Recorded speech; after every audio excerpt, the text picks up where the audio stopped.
Hello dear students, lesson चल रहा था अपना संज्ञेय शक्ति, जो कि पिछले वीडियो में अपना कंप्लीट हो चुका है।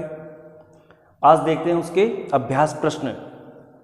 तो वस्तुनिष्ठ प्रश्नों में पहला प्रश्न है, वायसः कीदृशं व्याधम आयान्तम अपश्यति। इस प्रश्न के उत्तर के लिए 4 ऑप्शन दे रखे हैं। बोर्ड पेपर में आज तक कभी भी इस प्रकार का प्रश्न नहीं पूछा गया कि एक प्रश्न देकर उसके 4 ऑप्शंस दिए गए हों। बोर्ड एग्जाम्स में क्या होता है कि कुल 8 की संख्या में इस प्रकार के प्रश्न दिए जाते हैं। वस्तु लघुतरात्मक, अति लघुतरात्मक टाइप। तो ऊपर निर्देश दिया हुआ रहता है कि अधोलिखित प्रश्नेषु केषांचित या केषांचन पंच प्रश्नानाम उत्तराणि संस्कृत माध्यमेन लिखितः है। तो उस कंडीशन में 8 प्रश्नों में से 5 के उत्तर हमें देने होते हैं। तो हमें उन 5 प्रश्नों के उत्तर देने हैं जो हमें भली भांति अच्छी तरह से याद है।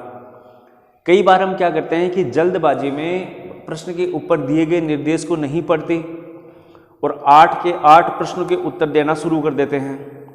उस कंडीशन में हम पहले का उत्तर, दूसरे का उत्तर, तीसरा खाली छोड़ दिया, फिर चौथे में गलत सलत लिख रहे हैं, फिर 5वें में कुछ टूटी फूटी भाषा का प्रयोग करके उत्तर देने की कोशिश कर रहे हैं। मतलब कुल मिलाकर हम 8 प्रश्नों के उत्तर दे देते हैं, जबकि हमें देने कितने के थे? 5 प्रश्नों के। तो ऐसी कंडीशन में क्या होता है कि सीक्वेंस में शुरू के 5 क्वेश्चंस ही चेक होते हैं, वो चाहे 5 सही हो चाहे 5 गलत हो। अंत के 3 प्रश्न चेक ही नहीं होते, क्योंकि ऊपर साफ निर्देश दिया हुआ था 8 में से किन्हीं 5 प्रश्नों के उत्तर दीजिए। तो निर्देशों को भली भांति पढ़ें और उसके बाद उन 8 प्रश्नों में से जो आपको बेहतर तरीके से आते हैं उन 5 प्रश्नों के आप उत्तर दें और इस प्रकार की बेवकूफ़ी करने से बचें। तो ऑब्जेक्टिव टाइप में अपना पहला क्वेश्चन है, वायसः कीदृशं व्याधम आयान्तम अपश्यत। प्रश्न को समझिए, क्या पूछ रहा है ये? कौवे ने किस प्रकार के शिकारी को आता हुआ देखा? कौवे ने किस प्रकार के शिकारी को आता हुआ देखा? कृतांतम इव द्वितीयम, मितभाषिणम, अनिष्ट दर्शनम, अनभिमतम। तो इसका सही उत्तर क्या होगा? कृतांतम इव द्वितीयम, दूसरे यमराज के समान शिकारी को आते हुए देखा। तो इसका सही उत्तर कौन सा हो जाएगा? कृतांतम इव द्वितीयम। दूसरा प्रश्न है, कुतो अत्र निर्जने वने तंडुलकणानाम संभव है। इस निर्जन वन में चावलों के दाने कैसे संभव है? इति कह उक्तवान, ऐसा किसने कहा? तो ये कथन किसका था? किसने कहा? ये लघुपतनक है। क्या लघुपतनक ने कहा? चित्रग्रीव ने कहा? व्याध शिकारी ने कहा? या फिर हिरण्यक है? तो ये कथन किसका था? किसका था? चित्रग्रीव का, क्योंकि कबूतरों के राजा का क्या नाम था? चित्रग्रीव। तो चित्रग्रीव ने सभी कबूतरों से कहा कि इस निर्जन वन में चावलों के दाने कैसे संभव है? भद्रम इदम न पश्यामि।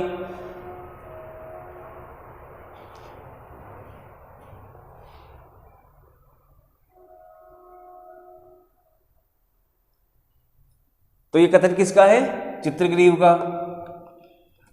फिर है, विपत्ति काले का पुरुषस्य लक्षणम अस्ति। विपत्ति के समय कायर पुरुष का लक्षण है। क्या है?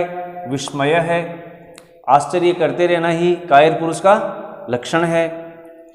अगला प्रश्न है, अल्पानाम अपि वस्तूनाम कार्य साधिका का। अल्प वस्तुओं का क्या कार्य को सिद्ध करने वाला है या कार्य को सिद्ध करने वाला होता है? तो संगति ही, संगठन। अल्प वस्तुओं के का संगठन भी कार्य को सिद्ध करने वाला होता है। तो ये तो थे ऑब्जेक्टिव प्रकार के प्रश्न। अब है अति लघुतरात्मक। पहला प्रश्न है, वायसस्य किम नाम आसीत। कौवे का क्या नाम था? वायसस्य किम नाम आसीत। तो कौवे का क्या नाम था? लघुपतनक है। कव्य का क्या नाम था? लघुपतनक है। तो उत्तर के रूप में आप लिख दोगे लघुपतनक है। फिर है वायस है कम आयंतम अपश्यत, कौवे ने किसको आते हुए देखा? तो व्याधम। किसको आते हुए देखा? शिकारी को, व्याधम। और अगर व्याधम के पहले आप विशेषण शब्द जोड़ना चाहो तो आप जोड़ सकते हो कृतांतम इव द्वितीयम व्याधम। फिर है कह कपोत राजे, कबूतरों के राजा कौन थे? चित्रग्रीव है। कबूतरों के राजा कौन थे? चित्रग्रीव। अगला प्रश्न है कीदृशै तृणैः मत्तदन्तिनः बध्यन्ति, किस प्रकार के तिनकों से मदमस्त हाथियों को बांधा जाता है? तो किस प्रकार के तिनकों से बांधा जाता है? गुणत्वम आपन्नैः। तो इसका उत्तर हो जाएगा गुणत्वम आपन्नैः। गुणत्वम आपन्नैः तृणैः मत्तदन्तिनः बध्यन्ते। अगले प्रश्न है निबंधात्मक टाइप के। अब निबंधात्मक है तो इसका मतलब ये थोड़ी ना है कि हमें इनके उत्तर पेज 2 पेज में देने होंगे। इनके अधिकतम उत्तर 1 या 2 पंक्तियों में होंगे। तो पहला प्रश्न है कथायां वर्णितम व्याधकृत्यम स्वशब्देषु लिखते। कथा में वर्णित शिकारी के द्वारा किए गए कार्य को अपने शब्दों में लिखिए। तो शिकारी ने कथा के अनुसार क्या कार्य किया था? चावलों के दाने बिखेरे, जाल बिछाया और खुद छिपकर बैठ गया। तो कथा में क्या वर्णन किया गया था? तेन व्याधेन तंडुलकणान विकीर्य जालम विस्तीर्णम स्वयं च प्रच्छन्नो भूत्वा स्थितः है। तो इसका उत्तर हो गया। फिर है चित्रग्रीवः कपोतान किम अवबोधयत। चित्रग्रीव ने कबूतरों को क्या समझाया? कबूतरों की नज़र जब चावलों के दानों पर पड़ी तो चित्रग्रीव जो कपोतराज थे उन्होंने अन्य कबूतरों से क्या कहा था कि कुतोऽत्र निर्जने वने तंडुलकणानां संभवः भद्रम इदम न पश्यामि सर्वथा अविचारितम कर्म न कर्तव्यम तन्निरूप्यताम तावत। तो उस पंक्ति को, जो पंक्ति है वो इसके उत्तर के रूप में हो जाएगी। अगला है कपोता कथम सिद्धिम प्राप्तवन्तः है। कबूतरों ने किस प्रकार से सिद्धि को प्राप्त किया? तो कबूतरों ने किस प्रकार से सिद्धि को प्राप्त किया था? सभी एकचित हुए, एकमत हुए और संगठन का आश्रय लेकर जाल को लेकर उड़ गए। तो सर्वे कपोताः संगतिम आश्रित्य एकचित्ती भूय जालम आदाय उत्पतितः एवं ते संगठन बलेन सिद्धिम प्राप्तवन्तः। फिर है चित्रग्रीवम अवहेलयन कपोतः सदर्पम किम उक्तवान। चित्रग्रीव की अवहेलना करते हुए कबूतर ने अभिमान पूर्वक क्या कहा? तो उस घमंडी कबूतर ने क्या कहा था?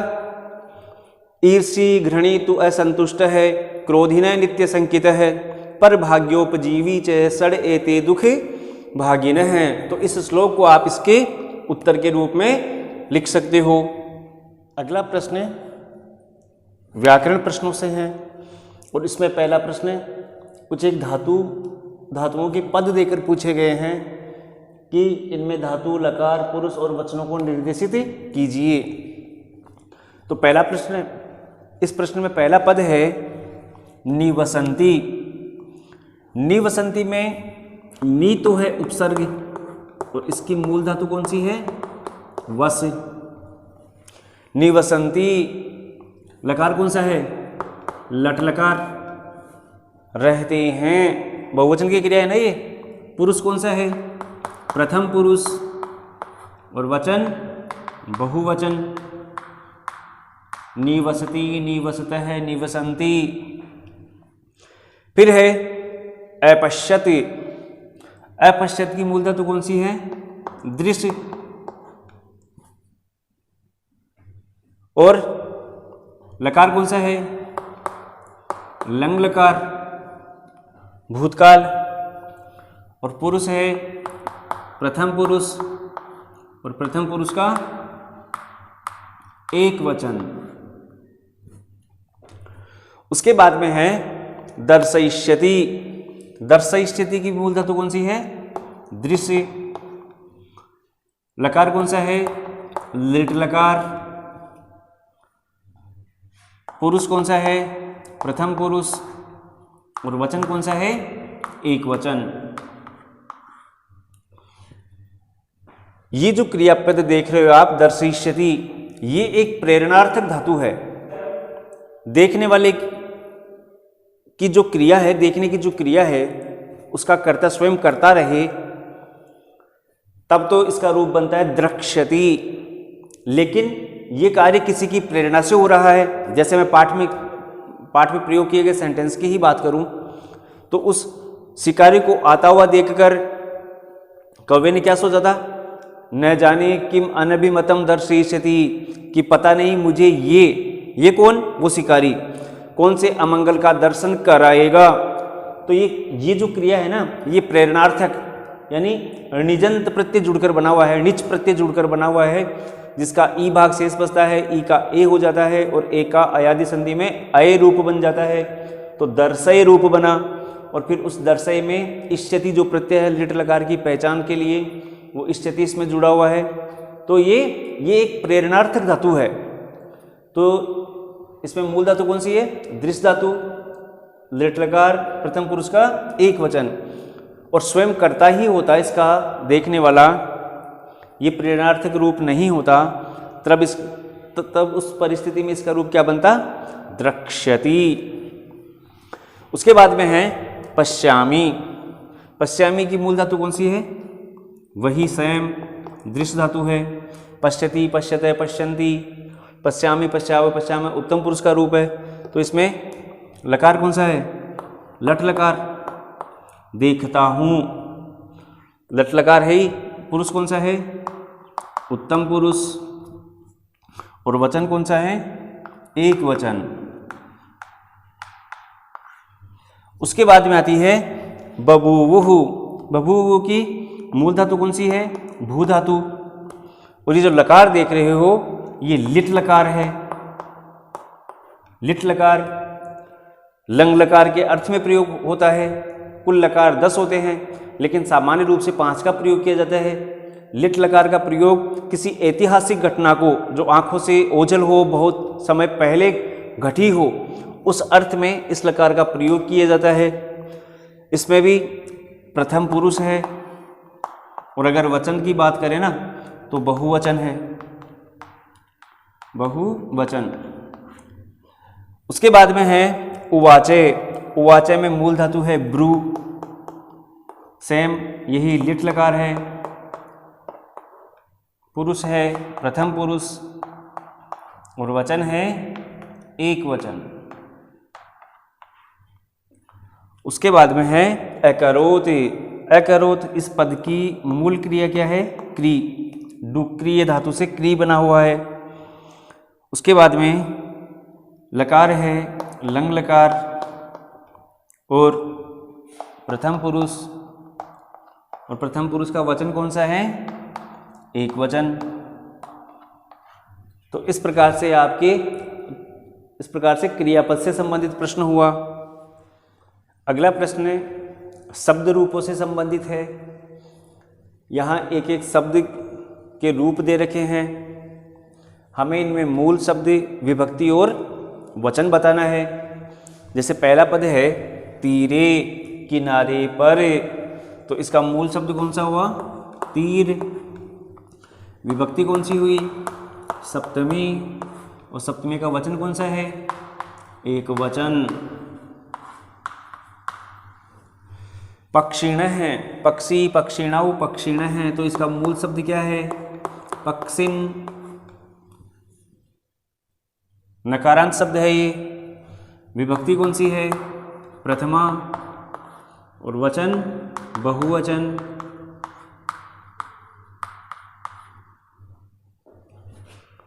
उसके बाद में है चंद्रमसी।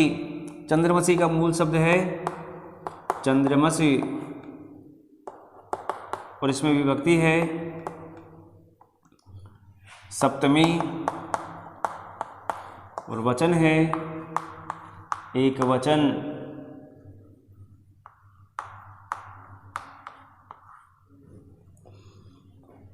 उसके बाद में है तस्मिन। मूल शब्द है तत्। तस्मिन तयो तेसु, तो विभक्ति हुई सप्तमी, और वचन हुआ एक वचन।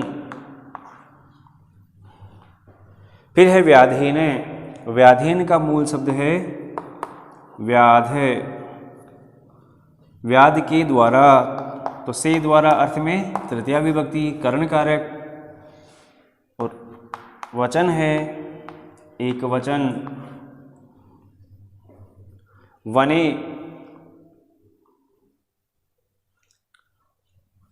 मूल शब्द है वन, विभक्ति है सप्तमी, और वचन है एक वचन। देखिए ये जो वने है ना, ये वैसे तो नपुंसकलिंग शब्द है, और जो वने जो स्थिति है वनम वने वनानी, ये प्रथमा और द्वितीया के द्विवचन में भी ये रूप बनता है। तो लेसन के अनुसार यहाँ पर में पेपर अर्थ में विभक्ति कौन सी है? सप्तमी। वैसे अगर आप यहाँ पर प्रथमा और द्वितीय विभक्ति का द्विवचन कर दो तब भी ये शब्द गलत नहीं होगा। फिर है सर्वे, मूल शब्द है सर्व शब्द, विभक्ति है प्रथमा, और वचन है बहुवचन। सर्व है सर्वौ सर्वे, पक्षिण है सर्वे पक्षिण है, तो पक्षियों के लिए प्रयोग किया गया था ना ये। तो सर्व शब्द प्रथमा विभक्ति का बहुवचन, और वैसे देखा जाए तो स्त्रीलिंग और नपुंसकलिंग की प्रथमा और द्वितीय विभक्ति का द्विवचन भी है। सर्वा सर्वे सर्वाः, सर्वाम सर्वे सर्वाः, ऐसे ही सर्वम सर्वे सर्वाणि, सर्वम सर्वे सर्वाणि, और सर्वः सर्वौ सर्वे। तो पुल्लिंग का बहुवचन और स्त्रीलिंग और नपुंसकलिंग की प्रथमा द्वितीय का द्विवचन का रूप भी है ये। तो ये थे अपने शब्द रूप से संबंधित प्रश्न। अगला प्रश्न संधियों से संबंधित है। यहाँ कुछ शब्द दे रखे हैं और निर्देश दिया गया है कि संधि नाम निर्देश सहित संधि विच्छेद कीजिए। मतलब इनमें संधि विच्छेद करके हमें संधि का नाम बताना है। मुझे नहीं लगता कि पाठ को पढ़ते समय हमने इनमें से किसी भी शब्द को छोड़ा हो जिसका हमने संधि विच्छेद नहीं किया हो। तो चलिए एक बार फिर से देख लेते हैं। पहला पद है कुतोऽत्र, तो इसका संधि विच्छेद होगा कुतः प्लस अत्र। तो जब विसर्ग के दोनों तरफ अ स्वर हो, तो विसर्ग तय के साथ लगी हुई है, तो तय में कौन सा स्वर है? ए। और इसी प्रकार ठीक सामने भी ए आ रहा है।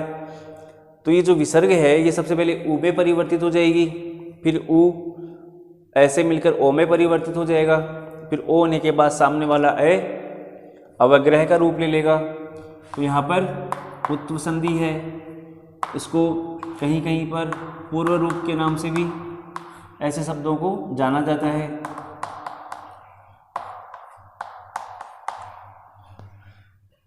उसके बाद में है व्याकुलस चलित है। व्याकुलस चलित है, टुकड़े करोगे तो व्याकुल है धन चलित है। विसर्ग के ठीक सामने च वर्ण आ रहा है, तो जब विसर्ग के सामने तय और थ होता है तब विसर्ग के स्थान पर दंती से हो जाता है। च और छ हो तो तालव्य से, ट और ठ हो तो मूर्धन्य से। तो यहाँ पर फिलहाल विसर्ग के ठीक सामने च आ रहा है, तो ये विसर्ग तालव्य से में परिवर्तित हुई। संधि कहलाएगी सत्व, और सत्व किस संधि का भाग है? विसर्ग संधि का। तो आप इसको सत्व विसर्ग संधि कह सकते हो।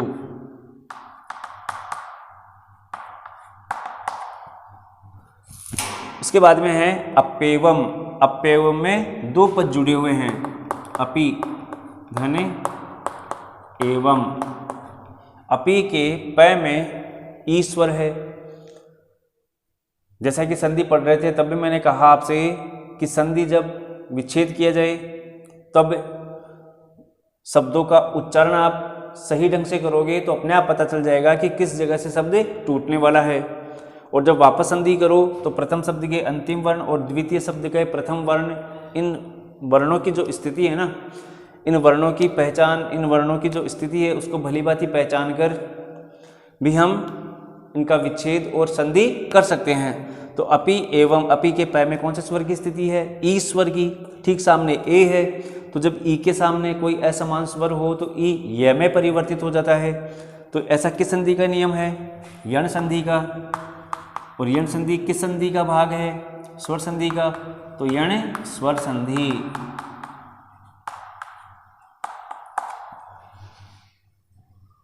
उसके बाद में है प्रतीकारस चिंत्यताम। देखिए ऐसा ही उदाहरण पहले आ चुका है, व्याकुलस चलिते प्रतीकारस चिंत्यताम, दोनों की स्थितियां एक जैसी है, तो संधि भी सेम ही होगी।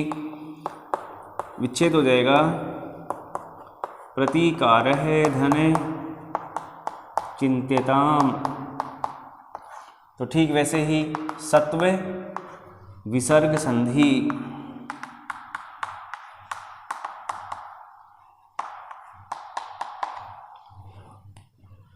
क्योंकि विसर्ग के सामने यहाँ पर भी चार है ना, तो ये विसर्ग तालव्य स में परिवर्तित हो जाएगी। फिर है सर्वैरेक चित्ती भूय। सर्वहि एक चित्ती भूय, तो यहाँ पर कौन सी हो जाएगी? ऋत्व विसर्ग संधि। मतलब विसर्ग संधि का वह भेद जिसमें विसर्ग के स्थान पर र हो जाता है। और र कब होता है? अधिकतर जगह काम आने वाला नियम मैंने आपसे बताया कि विसर्ग के ठीक पूर्व ए और आ स्वरों को छोड़कर अन्य कोई स्वर हो, ठीक सामने कोई भी स्वर हो, और वर्ग के पहले दूसरे वर्णों को छोड़कर अन्य व्यंजन वर्ण हो, तो विसर्ग के स्थान पर र हो जाता है। उसके बाद में है सुदूरा जालापहारकान। तो इसमें तीन पद मिले हुए हैं। पहला है सुदूराद, उसके बाद में है जाल अपहारकान। तो क्रमशः दोनों जगह संधि हो जाएगी। यहाँ तो हो जाएगी स्तुत्व संधि जो कि व्यंजन संधि का भेद है, और उसके ठीक सामने हो जाएगी दीर्घ संधि जो कि स्वर संधि का भेद है।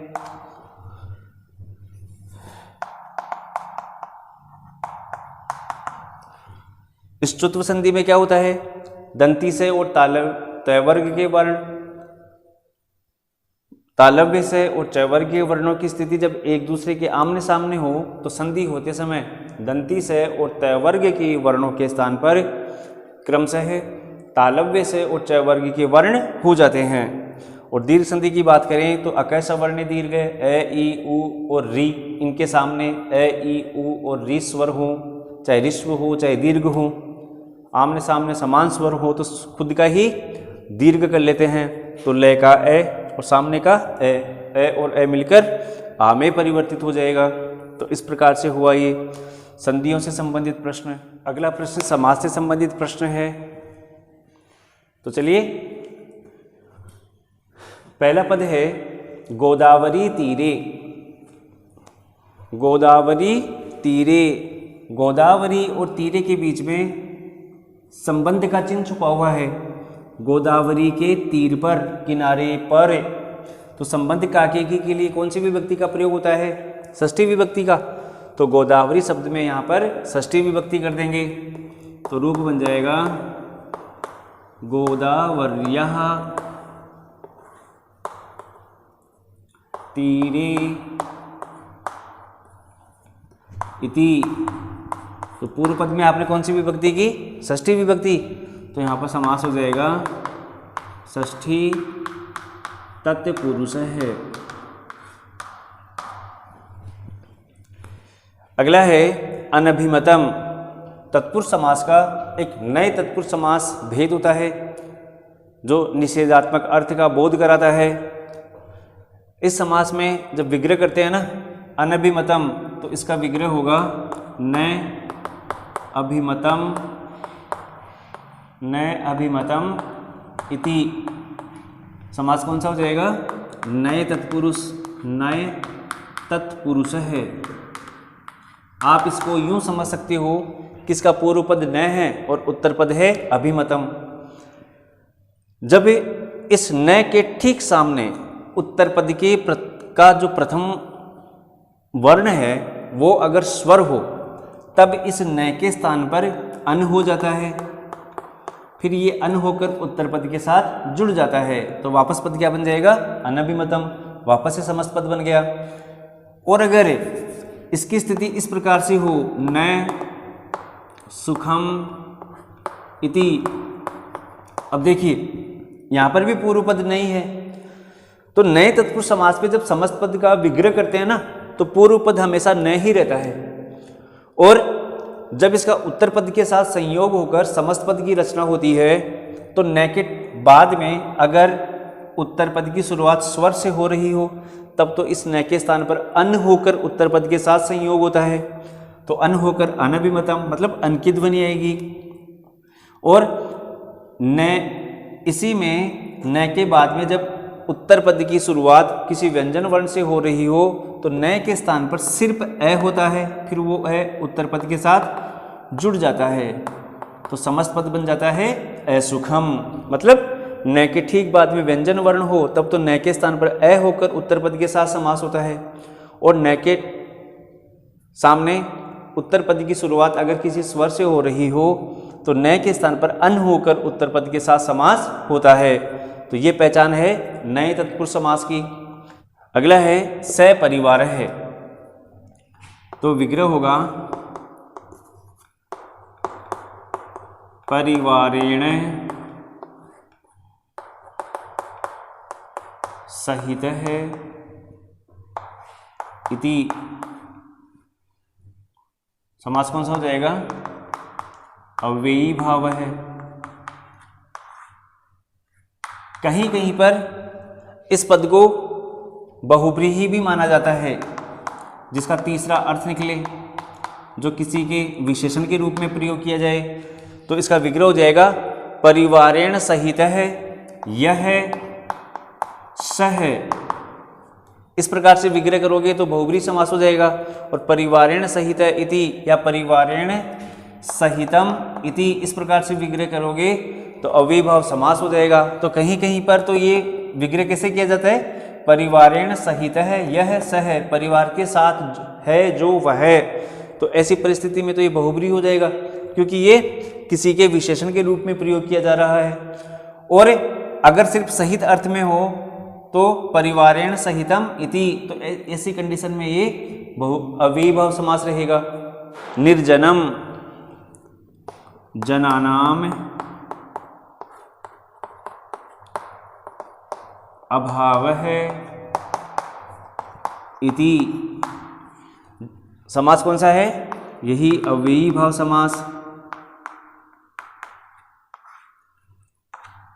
जब अव्ययी भाव समास का समस्त पद अभाव अर्थ में हो, तो पूर्व पद के रूप में आपको निरुपसर्ग की स्थिति दिखाई देगी।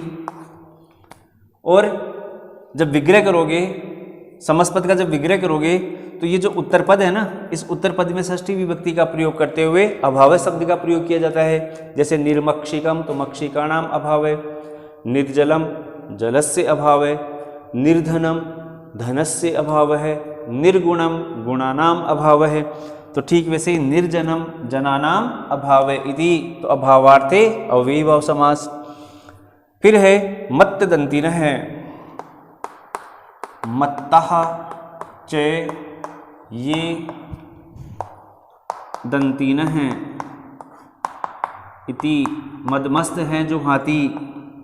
तो इस प्रकार से कौन सा विग्रह, कौन सा समास हो जाएगा? कर्मधारय। इस विग्रह को आप मत्तः दंतिन है इति यूं करके भी छोड़ सकते हो, तब भी समास कर्मधारय ही रहेगा। उसके बाद में है अविचारितम। अविचारितम अनभिमतम, देखिए एक जैसी स्थिति है ना, तो जब विग्रह करोगे ना, तो विग्रह हो जाएगा न विचारितम इति। तो समास नए तत्पुरुष है। अगला प्रश्न है प्रकृति प्रत्यय से संबंधित। निर्देश दिया गया है अधोलिखितेषु शब्देषु प्रकृति प्रत्ययश्च विवेच्यताम। नीचे लिखे गए पदों में प्रकृति और प्रत्यय को बताइए। पहला पद है प्रबुद्ध है, तो प्रबुद्ध में प्र तो उपसर्ग है, धातु है बुद्धि, और प्रत्यय है क्त। जातम धातु है जन और प्रत्यय है क्त। विकीर्य वि उपसर्ग क्री धातु और ल्यप प्रत्यय। प्रछन्न है प्र उपसर्ग पूर्वक छद धातु और क्त प्रत्यय। उसके बाद में है ईर्षि, ईर्ष्या प्लस इनी। इस इनी को ऋणी प्रत्यय भी कह सकते हैं। ऐसे ही घृणी, घृणा प्लस इनी या ऋणी प्रत्यय। तो इस प्रकार से प्रकृति प्रत्यय हुए। अगला प्रश्न वाक्य रचना से है। यहाँ कुछ शब्द दे रखे हैं और निर्देश दिया गया है कि निम्नलिखित पदों का प्रयोग करके स्वरचित वाक्यों की रचना कीजिए। देखिए, जब भी इस प्रकार के प्रश्न करने हो तो वाक्य को छोटा रखिए और उस छोटे से वाक्य में किसी भी प्रकार की व्याकरणात्मक अशुद्धि नहीं रहनी चाहिए। जो बात आप कहना चाहते हो वो और इन शब्दों का अर्थ एक्सप्लेन हो जाना चाहिए। तो इस प्रकार से हमें सूक्ष्मतम वाक्यों की रचना करनी है। जैसे वायस है, वायस का अर्थ क्या होता है? कौवा। तो आप कह सकते हो वायस है कृष्ण है भवती, कौवा काला होता है।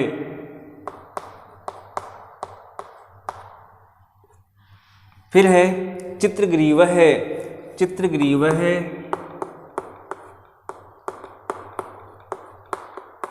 कपोतराज है आसीत। चित्रग्रीव कबूतरों के राजा थे। तो इस प्रकार से चित्रग्रीव का प्रयोग हुआ, यहाँ वायसे का प्रयोग हुआ। फिर है व्याध है, व्याध का मतलब शिकारी। तो व्याध है आखेटम करोति, शिकारी शिकार करता है, व्याध शिकार करता है।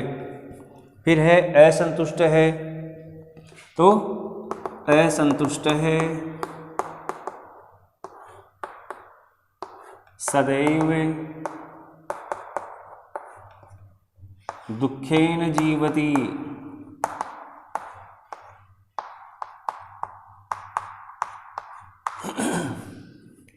अगला है प्रतीकार है, प्रतीकार मतलब बचने का उपाय। तो आगते विपत्तौ, विपदा आने पर प्रतीकार है चिंतनीय है, प्रतीकार है चिंतनीय है। इस प्रकार से प्रतीकार से सेंटेंस बना। फिर है पक्षिण है, तो पक्षिण है वृक्षे तिष्ठन्ति, पक्षी पेड़ पर बैठे हुए हैं। तो इस प्रकार से आपको सार्थक और व्याकरणगत या व्याकरणात्मक अशुद्धि से रहित छोटे से छोटे वाक्यों की रचना करनी है। अगला जो प्रश्न है वो विभक्तियों से संबंधित है और निर्देश दिया गया है कि सम्यक विभक्तिम संयोज्य कोष्ठकगतेन पदेन रिक्त स्थानम पूर्यते।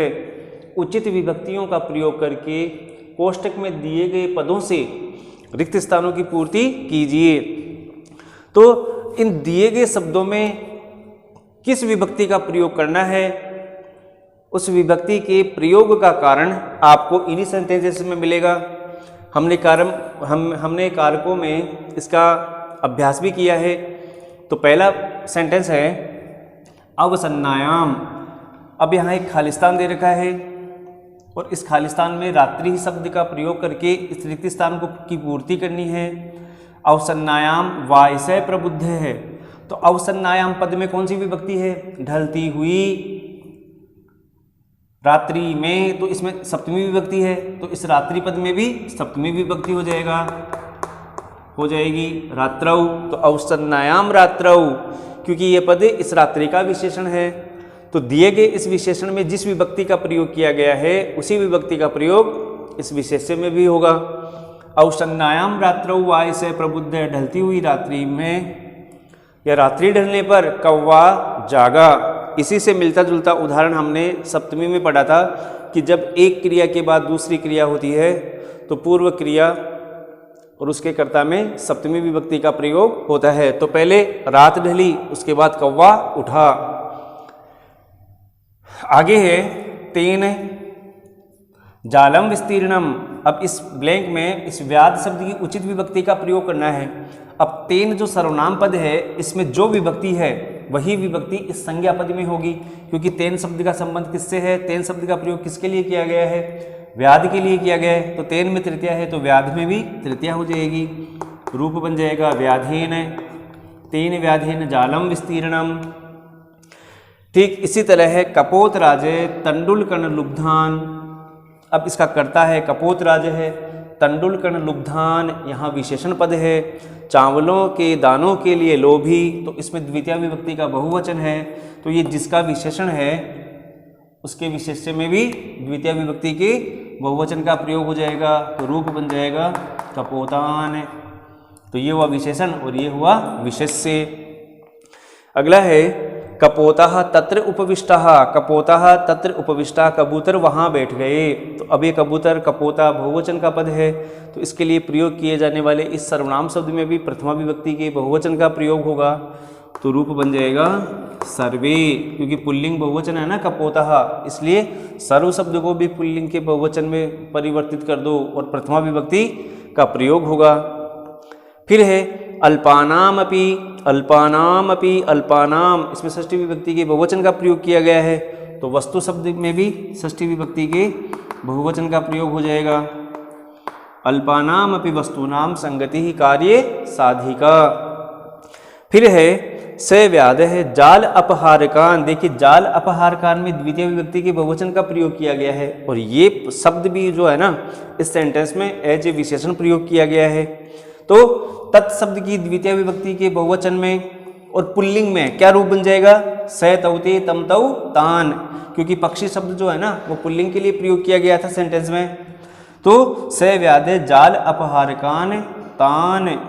तो इस प्रकार से यहाँ द्वितीय विभक्ति के बहुवचन का प्रयोग करके जो रूप बनेगा तान, उसका प्रयोग करके तान अवलोके पश्चात धावनम अकरो। तो इस प्रकार से फर्स्ट सेंटेंस में सप्तमी, फिर तृतीया, फिर द्वितीय बहुवचन, फिर प्रथमा विभक्ति का बहुवचन, षष्ठी विभक्ति का बहुवचन और द्वितीय विभक्ति का बहुवचन, इन पदों का प्रयोग करके ये रिक्त स्थानों की पूर्ति हुई। तो इस प्रकार से अपना संज्ञेय शक्ति जो लेसन है उसके अभ्यास प्रश्न समाप्त हुए। आगे की कक्षा में फिर मिलेंगे अगले लेसन के साथ। तब तक के लिए थैंक यू, धन्यवाद।